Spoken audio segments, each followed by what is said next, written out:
All right. My name is Amy McDonald. My pronouns are she, her, and I'm the Gender and Sexual Diversity Advisor here at StFX. I'd like to acknowledge that we are in Mi'kma'ki, the ancestral and unceded territory of the Mi'kmaq people. This territory is covered by the treaties of peace and friendship, which Mi'kmaq and Maliseet peoples first signed with the British Crown in 1725. The treaties did not deal with the surrender of lands and resources, but in fact recognized Mi'kmaq and Maliseet titled and established the rules for what was going to be an ongoing relationship. Indigenous peoples have always had progressive beliefs about gender identities and sexuality, which were repressed due to colonization by European settlers. Indigenous people have been our supporters and allies for the longest time.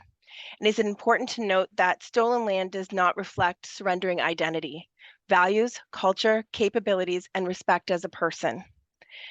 During our Pride Month, we recognized the colonialist influence that destroyed the traditional concepts of gender and sexual diversity and replaced these with concepts of ones that were transphobic, homophobic, and misogynistic.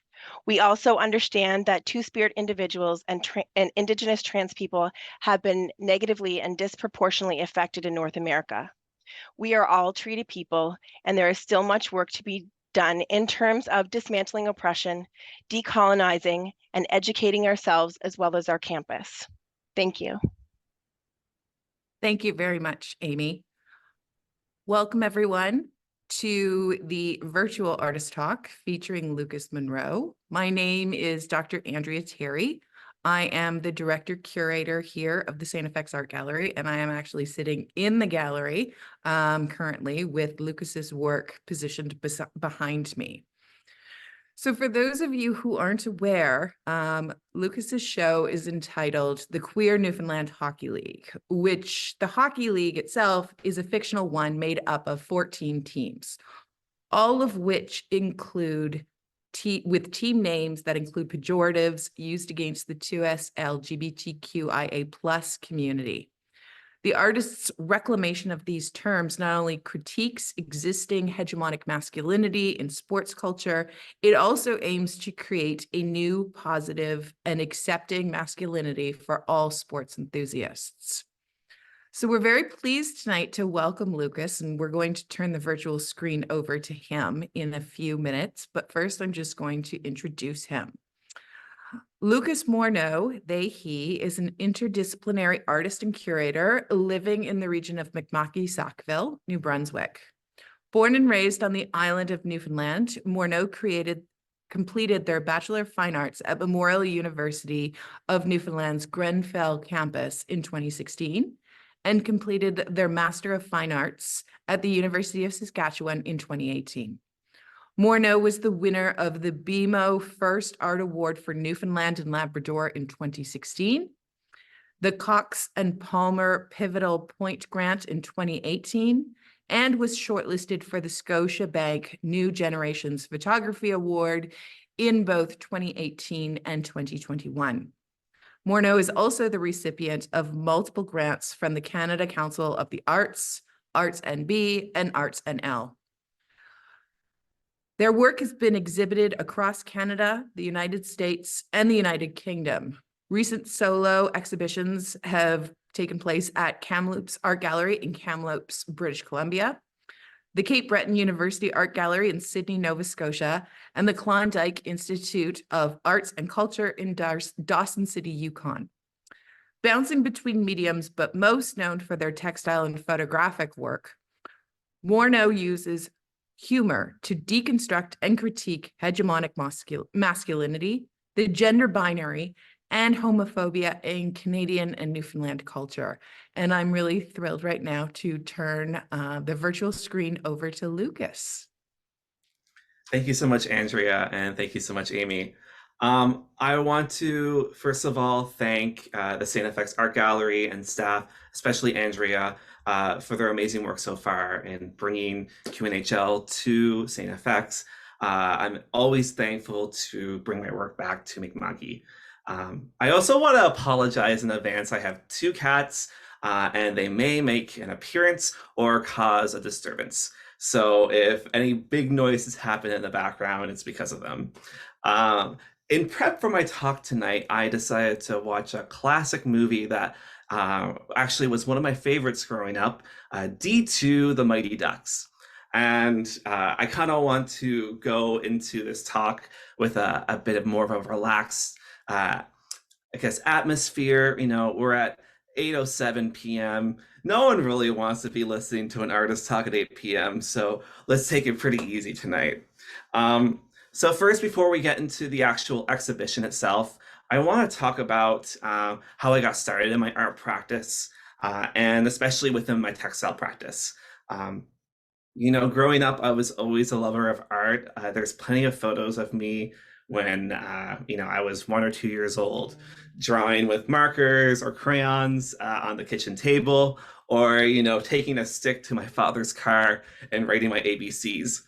And so not only was I into drawing and sculpting when I was a little kid with, you know, Play-Doh and things like that, but I began to work with a bit with textile practices. Uh, as the story goes, and as I say this, there's a cat by my feet at the moment. I have predicted their appearance. uh, as the story goes of how I learned to knit, my great grandmother, my grandmother in Newfoundland, or as I would call her, my nan, myself, my brother, and my two cousins were over to her house. And you can imagine, like, I'm a pretty loud, rambunctious person. So you can imagine three other people from my family being together, especially kids, being quite a loud scene. And to make us be quiet, my nan decided to teach us how to knit. And since then, of the four of us, three of us have continued on with textile practices. My two cousins had since learned to crochet and crochet things for their family. And then I'm just constantly exploring different textile practices.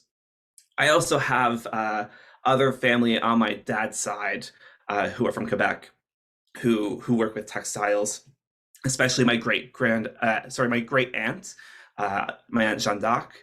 She would work with a lot of textile practices like knitting and tatting. And in fact, this is going to be a little bit of a show and tell, I guess, tonight. I have one of her tatting works here for us to see. And so it's this beautiful series of flowers and this butterfly. So I kind of wanted to start off with like where I was finding inspiration from as a kid and why I learned to knit. Growing up, I sort of fell out of knitting, and that was mostly because of societal pressures that said that, you know, boys or men can't knit.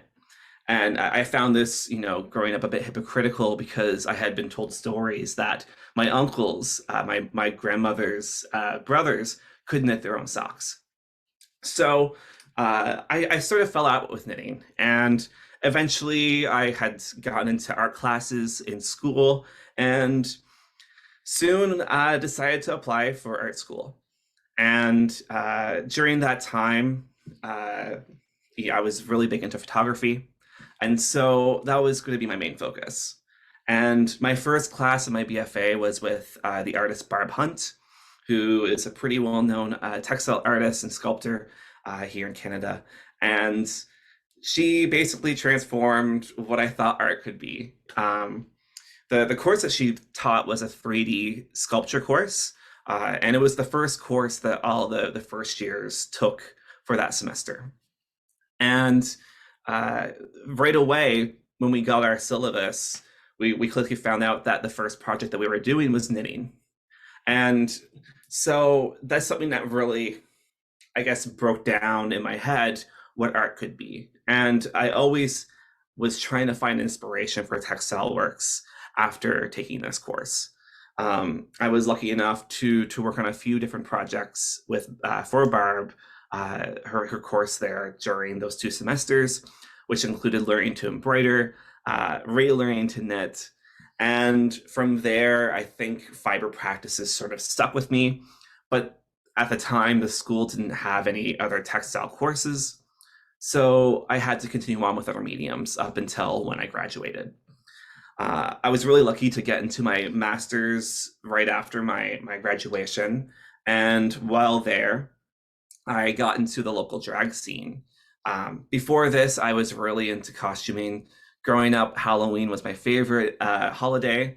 And then in Newfoundland as well, we have this practice called mummering, which is a lot like Halloween, but it happens around Christmas, where people will dress up in disguises, basically constructed with whatever they can find around the house, whether it be someone else's clothes, curtains, doilies, oven mitts for feet, and people will go to their neighbors' homes, and the neighbors have to guess who they are. No one really mummered when I was a kid, and it was something that we would sort of see in little Trotskys or old paintings of Newfoundland. And eventually, it was something that sort of became revived in the province throughout the 2000s. So I was really a big fan of dressing up. I would dress up to go see some movies in theaters. I remember I dressed up like Voldemort for the 7th Harry Potter movie, which was pretty funny. But I eventually got into cosplay and really enjoyed making my own costumes, but kind of wanted to create my own characters. And that's sort of how I got into drag. And so back during the MFA, I was performing in drag, and I wanted to find ways to bring drag into my art practice. And eventually I came up with my persona called the Queer Mummer, which I will go ahead and introduce in the slideshow here. Okay, and I am sharing my screen. We are good. Let me push play. Okay, so I started to create this persona called the Queer Mummer. And during the time, I had recently come out to a few family members, both as being queer as well as a drag queen. And while the reaction to coming out as queer was great, very accepting, there were a lot of people in my family who had a lot of stereotypical views of drag, who thought it was immoral. And so I wanted to find a way to relate drag to some of my family members. And I remember this happened during the summer of my first year of my MFA, and I hadn't figured out a thesis project. And I went into my first graduate level gender studies course. And for some reason, I was knitting the outfit that you see on the right. I had decided to bring in knitting into my drag practice. This is with a loom. And for some reason, the idea of the Queer Mummer came into my head. I was knitting this mask, and I was like, geez, this sort of reminds me of a mummer. And I started to think about it. And in mummering, most people will dress, they will, I don't like this term. I'm going to use it for the purposes of describing mummering. I'd rather use gender play, but people will cross-dress in mummering and essentially dress in drag. And it's socially acceptable. And much like drag, mummering historically has been outlawed. It was outlawed for 100 years between the mid-1800s and until the 1990s in Newfoundland, and has had historic bans as well when the Puritans had taken over England. And so it was a practice that I could definitely see relating to drag. So much so that I decided to create the persona, the Queer Mummer, where I would blend Newfoundland aesthetics and folklore with drag aesthetics and queer culture. So the first mummer I created during this time was Silly Willy. I had decided to use a loom just because I wanted to make something in 3D, and at the time I could only knit panels. I would later just go back to knitting panels for stuff. And so I created this outfit, Silly Willy, that sort of looked like a condom, and decided to make some nipple pasties there that look like unrolled condoms, some slippers as well. And I paired it with what I called a queer ugly stick. At least sticks are homemade instruments in Newfoundland where people take beer caps and nail them to brooms or mops, and they become percussive instruments. And with this mummer here, I decided to go and attach not only bottle caps, but fake fingernails from drag queens that I performed with. So this first outfit sort of sparked what would become my thesis, the queer mummer. On the left here is Lumberjack Goff, who's created using flannel shirts from family members. I had also used found objects and found clothing from thrift stores. So that beautiful windbreaker in Bay Thang was from a Value Village, or as we say in Newfoundland, a Value Village. On the right here, again, there was this found crocheted blanket that I had reconstructed into a shawl. And it also had created this fag hag character and Inky Twinky, which was based off Divine, the drag queen, and Ursula Sea Witch, whose design was based off Divine. And then these are the final two from this thesis project. Fruit Loop, which we'll see the pineapple reference come up again, and I'll talk a bit more about it when I get to it. And then Allah, which is sort of like a fairy type mummer. During this process, I actually taught myself to crochet.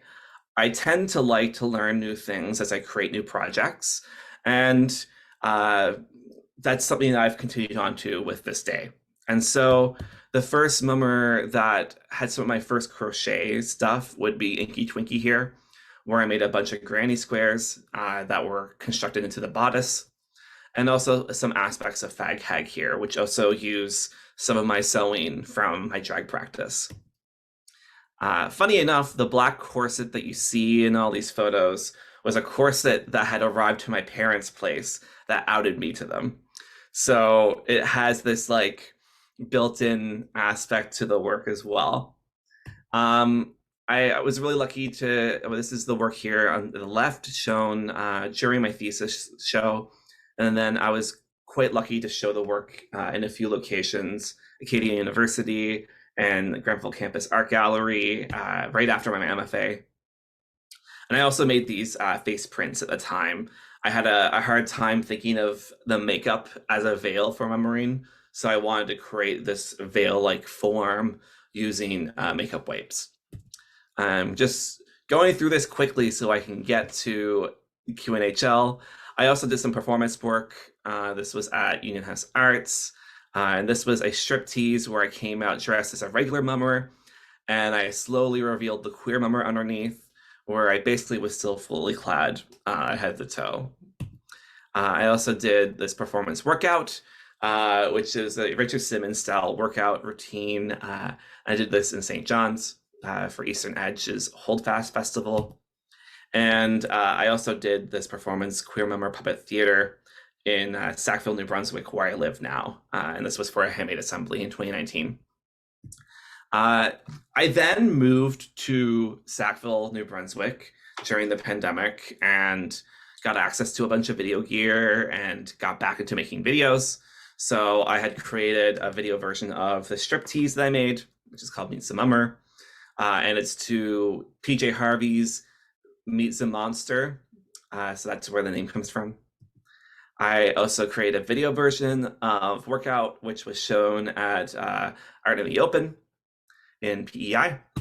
And then I also created the Queer Mummers Puppet Power Hour, which is sort of like a Mr. Dress Up show, also like Pee Wee Herman. And then the last one that I created was the Jannies. Another name I call it is Tonight with the Queer Mummer. And this was actually shown in Antigonish for Andy Night. And there's some more photos of it. Getting to Queer Newfoundland Hockey League. So getting out of my master's and after a few years, I kind of wanted to work on stuff that was not related to the mummer. And during the time, it was roughly around the time that Don Cherry had been fired from Coach's Corner for his remarks about immigrants. And so I had started to look online and find old Coach's Corner episodes where Don Cherry would call players names for refusing to fight, and anyone who was left-leaning he would call a pinko. And you see that show up in the series. So I started to think about a project that would sort of be within the hockey sphere. I had before this created a new business card that was in the form of a hockey card, and so that was also a bit of inspiration. I had been wanting to create a series of them, and so some of these worlds started to collide. I like to say I have a Rolodex of ideas in my head when it comes to like materials I want to use and concepts that I want to use. And when I eventually come up with an idea, I marry the two or the couple of projects or things in that Rolodex and eventually create a project out of it. And during this time too, I wanted to learn how to rug hook. So I decided to test out some rug hooking and some knitting, and eventually came up with the idea of the Hockey League, of creating queer jerseys. So a bit about hegemonic masculinity. I'm not going to talk about this too much. It's theorized by R.W. Connell, and hegemonic masculinity is basically, it states that there exists multiple types of masculinity in the world and across cultures and time. And they're the dominant form that we see, especially in sports, is historically has emphasized violence, homophobia, emotional restraint, and success and achievement over failure. And so, and we think of competitiveness in that sense. And so, looking back at hockey's history, we see a lot of these examples pop up. So, for example, when Jacques Plante decided to start wearing a mask while he was a goalie, there were players, the coaches, the fans, who started to say that he wasn't manly enough to play the game. And he eventually would go on and say, you wouldn't jump from a plane without a parachute. So why would you be in net without a goalie mask? And so this is like examples of this hegemonic masculinity existing in hockey for decades. And many people like myself had grown up with another very famous figure who, let's say, didn't have the best things to say at times. And of course, I'm talking about Don Cherry. I have a little video of the show. I'm hoping the audio works. It did during my little test, so we'll see. Don, we need you. I don't know what to say, ladies and gentlemen. What is this? I've been out here a couple of days, and a couple of my friends, Sly and Arsenio, let me borrow a few things. Yes. Bill Ranford's in goal. Don Cherry, in case you're wondering who it is. Well, Billy surely be in, and he'll stand on his head. Because he's well rested and Grant needs a rest. I love the people out here. Look at them. Look at this floor director. The lovely people here. I love them. They're absolutely beautiful. They're gorgeous, well built, and the way they walk. And that's just the guys, I'll tell you. What's this got to do with the game? I think you've had a little too much sun, well, honestly. I'll tell you, I'm out here and I've been reading the papers, and I can see how people say they really don't want fighting here, and I can see that. The hot weather, the people, I can see why we shouldn't have hockey here with fights. Yes, I can see that. Do you want to talk about any of the players involved in this classic? Yes, I want to first of all talk about Kelly Rudy. Here comes Kelly right now. There's Kelly right. He's coming in right now. And I love the little, we'll pick him up. I love the little blue string that hangs from the back. Don't you? I love him. You can see the little string there. See? Isn't it? I think it's blue chiffon. It fits right in with the LA image. What's with the earring on the left side? Well, when it's on the left side, that means I'm available. And not only that, hockey without violence is like a silver ballet. Who are you picking? I'm not picking. Let the best team win. Why keep score? Like you, this one could go either way, I guess. Okay, so yeah, clearly quite a controversial figure who in this instance here pretends to basically be a gay guy who doesn't want fighting in hockey. And this conversation around fighting in hockey was something that Don Cherry brought up often. He looked down upon European players who were brought up in a system which viewed speed more over, I guess, violence or like a physical presence in the game. And so I kind of wanted to play with this homophobia that existed within hockey, and especially, you know, growing up as someone who at the time wasn't out, but people could clearly tell was gay. It was, you know, sadly, it was a lot of the jocks and especially the hockey players who were the ones who would, you know, throw slurs my way. And so I know this is the experience of a lot of queer people, of these hockey players and the jocks who are doing this, and you know how that is spread around the ice and in the locker room. We can tell that this language sort of proliferates from that. And even like I think of the example of in Newfoundland, they just recently banned the handshakes after games. And it was because they would have fights break out and even parents would be shouting at each other, right? So I wanted to sort of critique this homophobia and this toxic masculinity that existed within hockey. And not only just hockey, there's other sports with it, but I felt growing up in Canada, hockey is basically something that's so ingrained in us. And so I felt it was really important to talk about it, and how a lot of people have experience with it. A lot of people will ask if I played hockey growing up myself, and I never played ice hockey. I have to say, I did an interview with CBC a few weeks ago, early morning, and I mistakenly recollected a different memory. Um, I said that I didn't want to join and I wanted to go into figure skating, but that's not true because at the time I couldn't skate and I couldn't stop.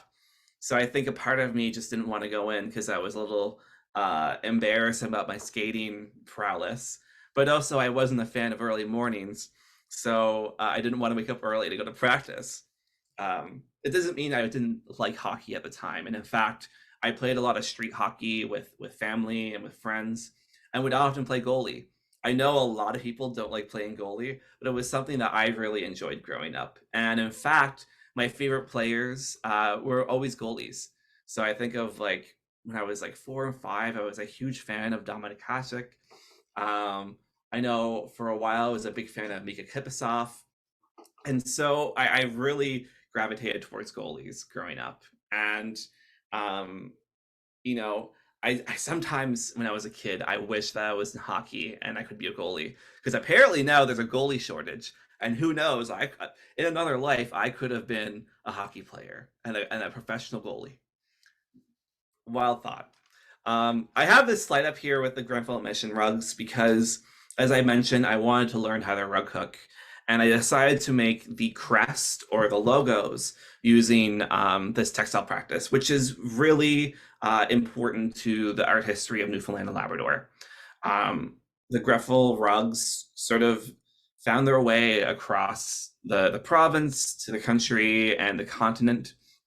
A lot of times these rugs were created using stockings that were collected from communities and then dyed. And a lot of times these rugs were made by working class women. It was a practice that wasn't too hard to pick up in comparisons to other crafts like knitting and crochet. And you could create your tools with a simple bent nail.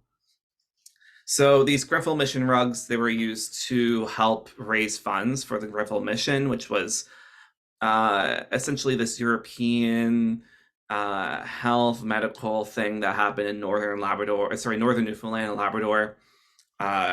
There is a bit of controversy with it. There's also some good stuff with it. I'm not going to go into detail with it. I just want to talk a bit about the rugs. And a lot of them were basically patterns that women had to follow. So they'd be given this image, they would then hook it, and then it would be inspected. If there were too many missing holes in the back where they didn't go into every single hole in the burlap, it would be rejected. And so I kind of wanted to play with that within the series as well. There we go. Sorry for the censored man on the bottom there. I thought it was about time for me to talk about the works. Apologies for the photo for this one and the St. John Sissies. These are old photos that I took with my old camera. And since I've taken new photos of some of the works, except for those two. So I'm hoping to get some nice photos of this one and the Sissies. So I decided to create a series, this QNHL series, and to, first the idea was to create the jerseys. And I decided to go and reference teams from the Newfoundland and Labrador hockey leagues, as well as the NHL. And so with the first one here, I wanted to work with the town that I was living in at the time, and the town that I sort of consider my hometown, Corner Brook. I lived there for most of my life, even though I moved there when I was in grade 7, just because I lived a very transient life growing up where we'd move every 3 to 4 years. This team is based off the team from Corner Brook called the Corner Brook Royals, which in fact I actually had family members play for. I have a lot of hockey players within my family. I have an uncle who's in the Newfoundland Hockey Hall of Fame. He used to play in the old leagues. And I also have cousins who are younger than me who are playing in the junior leagues. So I decided to play with this team, the Corner Brook Royals, by creating the Corner Brook Queens. And this is where I decided to sort of reclaim slurs and pejoratives that are used against queer people, both on and off the ice, whether it be in schoolyards, in the locker room, etc. And so I wanted to play with the Royals by playing with this pejorative queen for like a femme man. And I decided to use one of the crown designs. I couldn't find it exactly right before the artist talk. But in the jersey here, the crown on top of the queen here is actually one of the crowns that appears in one of the historic Corner Brook Royals jerseys. As well, I decided to play a bit off of the side profile of the Chicago Blackhawks, which, you know, is one of the existing teams that has this stereotypical image of a Native American. And this is something that came into conversation while I was making the work. We saw a bunch of sports teams, I believe Edmonton's football team, and there's a few others. Can't say on the top of my head, I'm not a football fan, but they ended up changing their teams after backlash for the slurs they used. So it was kind of weird to see that come into conversation right after I started working on this piece. That's been a conversation for a long time, but it really picked up steam right after this jersey was done, to the point where those teams had changed their name. And the jersey design itself, one thing you'll notice is that a lot of the Newfoundland teams, the jersey colors, or even sometimes the logos, are based off of NHL teams. The next one I did, better photo, voila. This is the Come By Chance Flamers. To explain this town a bit, some of the town names I picked for the series, I picked them because Newfoundland has a lot of tongue-in-cheek town names. A lot of these really funny, inappropriate town names that no one really knows the history of. And Come By Chance is one of them. And it's known for this big refinery. And as you drive by the town, you see this big pipe just with flames coming out of it. And so I decided to play with that within this jersey, and also play with this like phallus that they have sticking out of the ground, essentially. And the colors for this one, I believe, are based off of the Islanders. It could be Edmonton, but I don't think it's Edmonton. I think it's the Islanders. The next one here, this is and these are in order. This one was done here, the Pasadena Pansies. And the first 3 here I'd completed while still living in Corner Brook. This one here is based off of the Gander Flyers, whose jersey is sort of based off a combination of the old Los Angeles Kings, as well as, not in this example, but you can probably see it I don't know if you can see my mouse, in the shoulder of the player, not the goalie, but you can see what looks like the Philadelphia Flyers logo. So this team here is based off the Gander Flyers, and I decided to again have a jersey that wasn't so much text rather than just an icon. And I used a pansy here where I altered it to make it look a bit angry. And after this, I was like, I think I need to start just putting the pejoratives themselves into the logos. And so I started working on Pinkos. This one has a fun story to it. First and foremost, the town is Port Union, and it was the first union established town in Newfoundland. And eventually when Newfoundland joined Canada, it was also considered the first union created town in Canada. And so I wanted to play with this term that Don Cherry just really loved, and actually has roots to a slur, which is "Call me Pinko Fag." That is way too long of a team name, so I decided to use the term that Dom would use.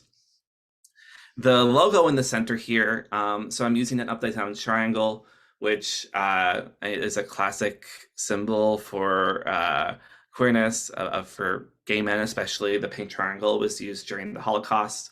And we also see here in the center, I'm playing a bit with the hammer and sickle, where I have a jig on facing one side, and then what's supposed to be like a riding crop or like cat of nine tails on the other side.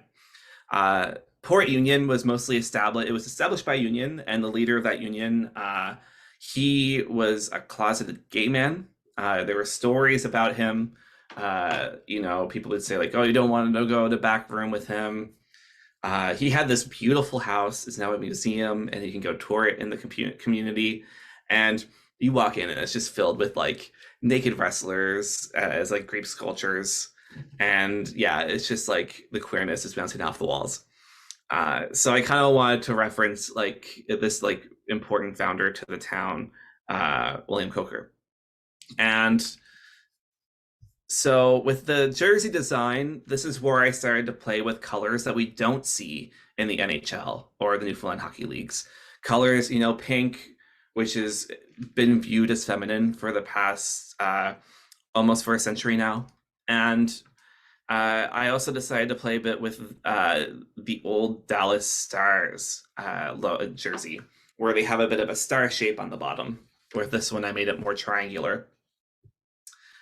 At this time, too, I had moved to Sackville and had started experiencing chronic pain from my art practice, which made my art practice very spicy. And by spicy, I mean it started to take a long time to make works.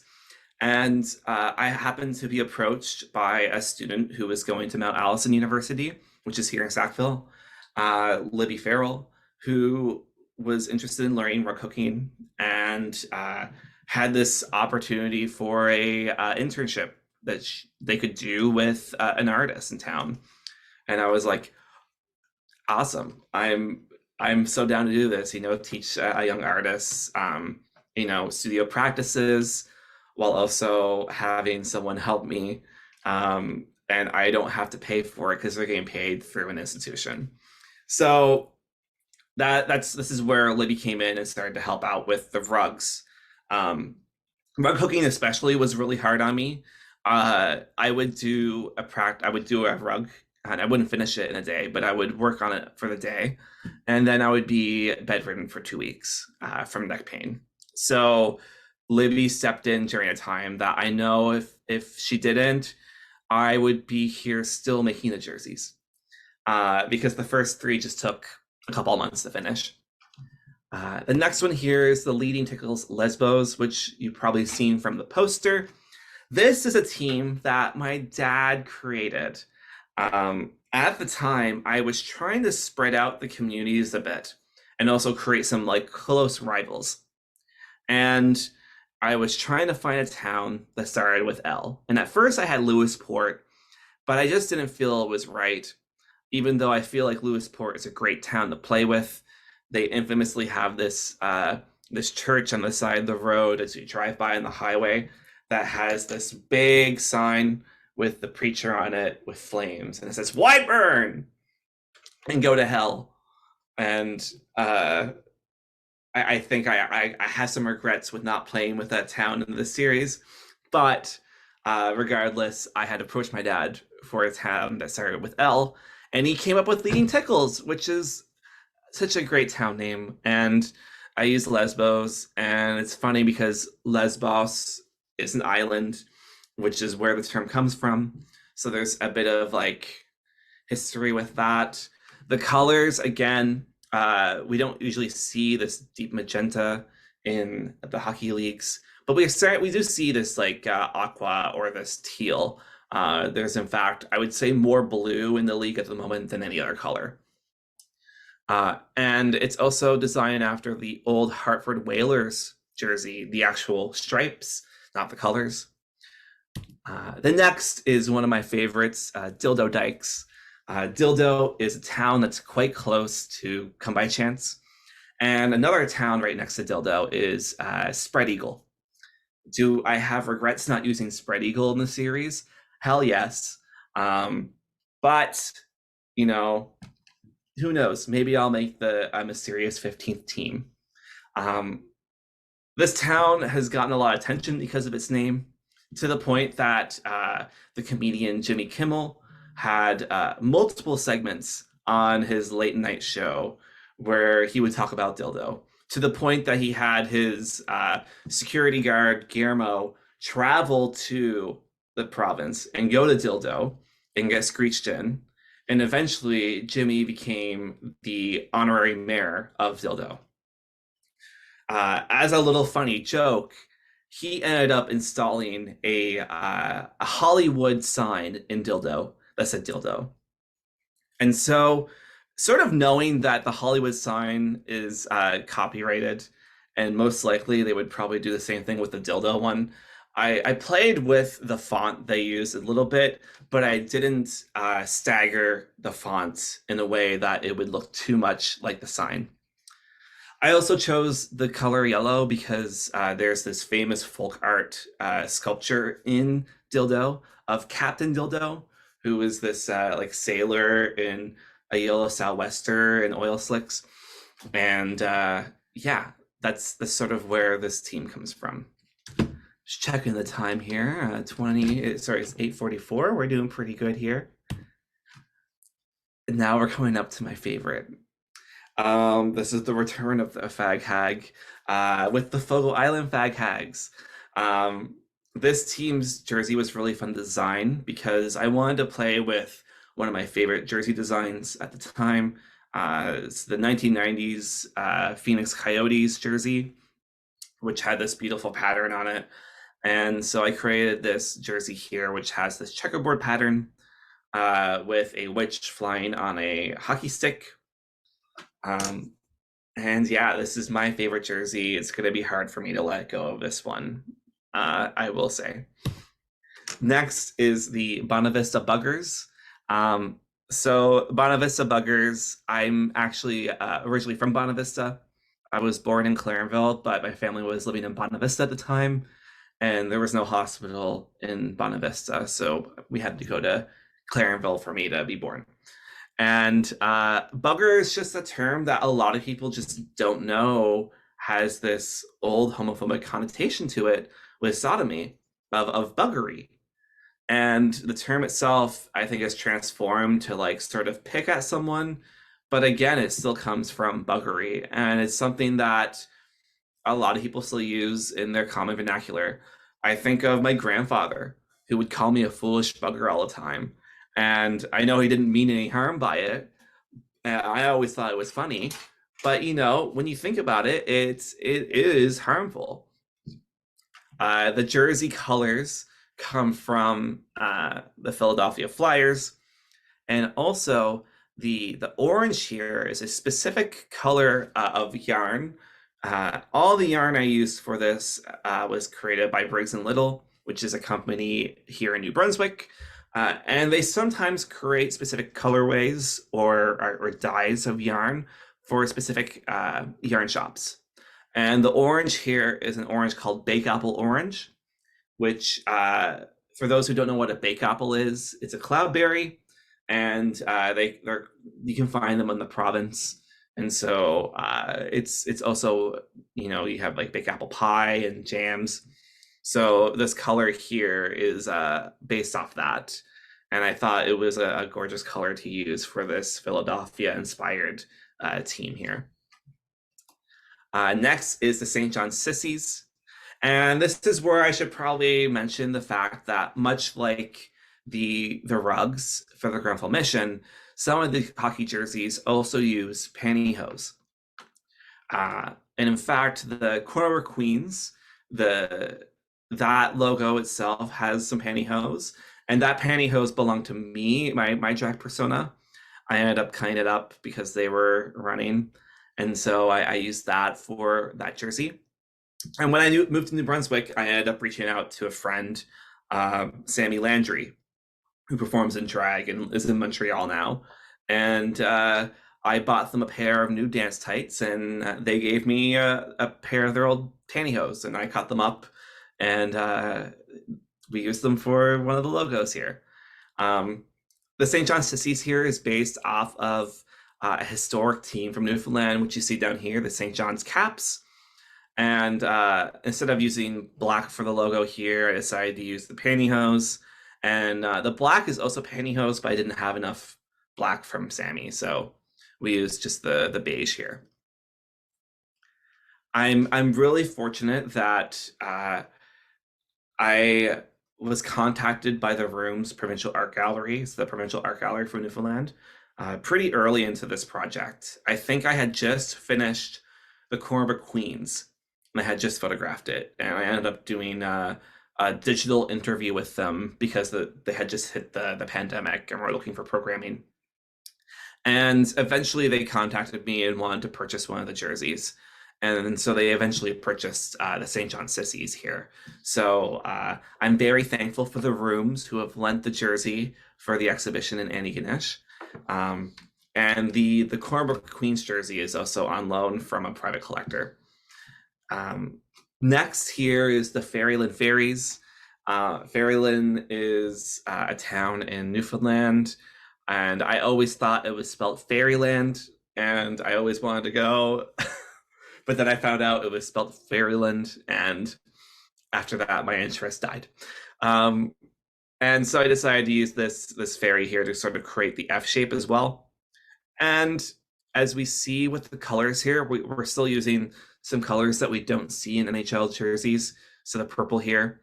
And this is a color that we would see in the past. I think of the 90s where we had, Los Angeles, which had purple. The Phoenix Coyotes had a purplish maroon color.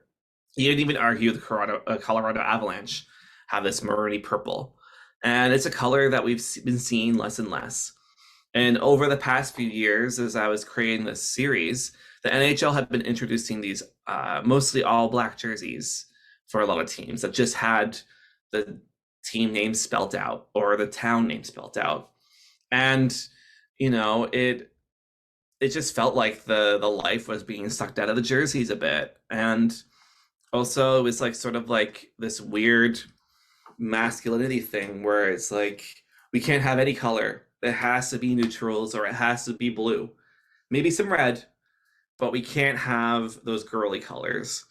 And so I'm really thankful that over the past few years now, they've actually introduced, I think it was last year, some of the retro inspired jerseys that had some of these colors brought back. So this is a conversation that sort of transforms every single time I'm working on this project. The next one here, we have a town which I want everyone, obviously you can't unmute because most people are not on screen, but I just want you to pronounce this town name and tell me what you think it means, or not what I think it means, but how you think it's pronounced. Because a lot of you are probably saying Francois, and in fact, that is the incorrect pronunciation, because in Newfoundland, a lot of French town names slowly became anglicized. And so, and I almost say they became queered. This town is actually pronounced Francois. I sort of imagine like a flick of the wrist when I say it, like Francois. And this is sort of the reappearance of the pineapple, which is based off, I don't know why this keeps on showing up in my art practice, but Anana from Télé Français, which was this French language program that they would show in schools for French immersion. So this gets its inspiration from Anana there. And then the colors as well. There's some Dallas in there as well. We have Cox's Cove Queeros. Cox's Cove, great town name, very close to Corner Brook. So I ideally see this as like a Corner Brook rival. And the colors are based off the Detroit Red Wings, but also the Deer Lake Red Wings, which is actually one of the teams from the Newfoundland Leagues. And yes, they also use the Detroit logo for the Deer Lake team. The logo for this one actually is more based off of, I think it's an old Port aux Basques team, which had an old ship steering wheel. But for this one, excuse me, that's my excuse to drink water. This one, I made it look like a Q through highlighting one of the sides there. Next, we have our first team from Labrador, and at this point, the only team, and it's the Nain Nancys. I felt a little weird calling this the Queer Newfoundland Hockey League, and at first having not included Labrador, but at the same time, I think a lot of Labradorians would feel like, you know, they're Labradorians, they're not Newfoundlanders.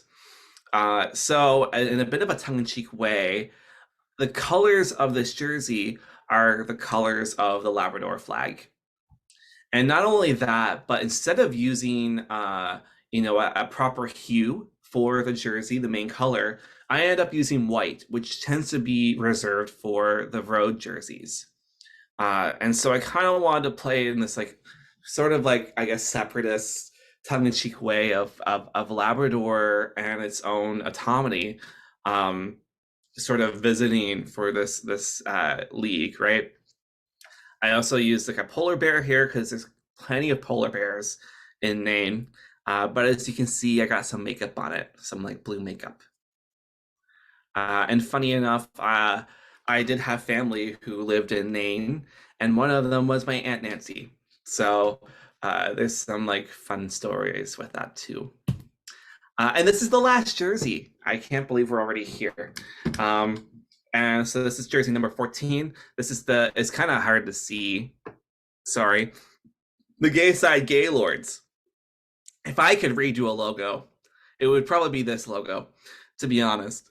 But what's interesting is Gayside is not a town that exists anymore. I have this little tweet on the side here where it talks about the history of Gayside and how its town name was changed in 1985 to Baytona, which is a horrible name. If I was going to change the name of my town, I would not pick Baytona. It sounds like you're trying to say Daytona, but be cute about it. Not a cute look. I think what's really funny is like in this video clip here that's posted by CBC, Carolyn Stokes from CBC here, is that the Gay Side's mayor says, I refuse to tell the people where I was from. If I say Gay Side, people would look at me queer. And, a lot of times in Newfoundland, I have a lot of family members who don't know the term queer has been used as a pejorative. They just use it as a way to say strange. And so it's sort of funny to see that pop up within that quote there. The colors for this team are more or less the jersey design, I would say, actually, is based off a historic Ottawa team that existed way back in the day. And they had these horizontal stripes, and you haven't really seen it since.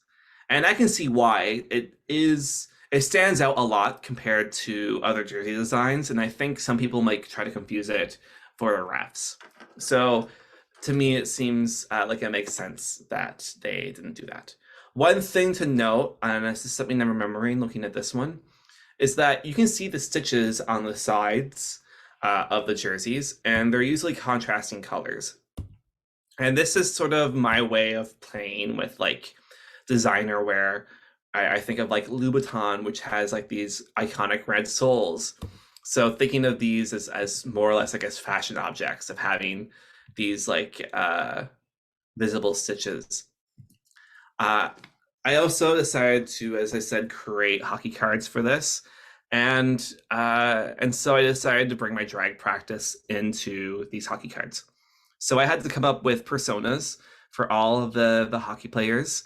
And a lot of times the names I chose, mostly the last names, were based off of families that existed for decades or even centuries in those towns.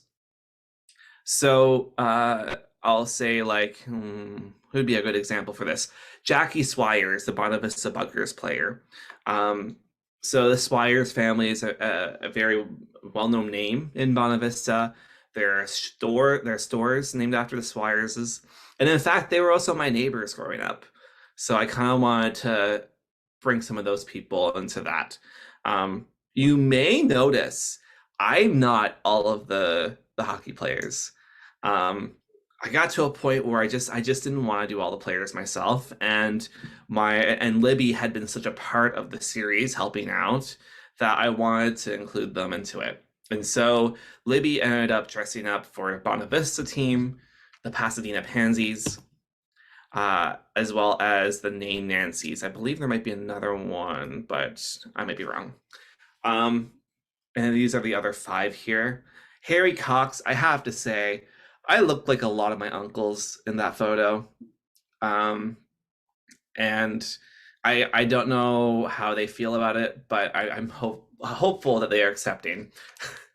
Because I do have uncles who have a good unibrow and are bald. And I say that as someone who's bald myself. Finally, I think this is one of the last slides here. I'm not talking about any of my new work that you might see behind me. But during the series too, I wanted to reference this historic toxic masculinity within hockey with the story of Jacques Plante by creating these what I call goalie doilies, which are doilies sort of veiled over face shapes to resemble old goalie mask.